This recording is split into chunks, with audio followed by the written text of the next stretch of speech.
এর ফলে দেশের পরিস্থিতি অনেকটা শান্ত হলেও আবারও তৈরি হয়েছে উত্তেজনা। সম্প্রতি লাইভে যুক্ত হয়ে শেখ হাসিনার বক্তব্য দেওয়াকে কেন্দ্র করে ক্ষোভ বেড়েছে অভ্যুত্থানে অংশ নেওয়া বিক্ষুব্ধ জনসাধারণের মাঝে, যার বহিঃপ্রকাশ ঘটেছে ধানমন্ডি ৩২ নম্বরে। সেখানে ভাঙচুর করে গুড়িয়ে দেওয়া হয়েছে বঙ্গবন্ধু জাদুঘর, শেখ মুজিব বাসভবন সহ শেখ হাসিনার সুধা সদন। কিন্তু এবার এসব ধ্বংসযজ্ঞের পেছনে আসল কাহিনী ফাঁস করলেন সোহেল তাজ, জানাচ্ছেন সহকর্মী এসআই রাজ।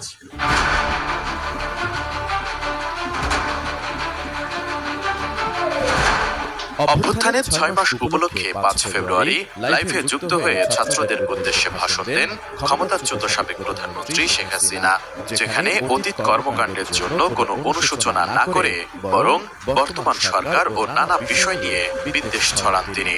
এতে জনমনে বাড়ে ক্ষোভ, অসন্তোষ।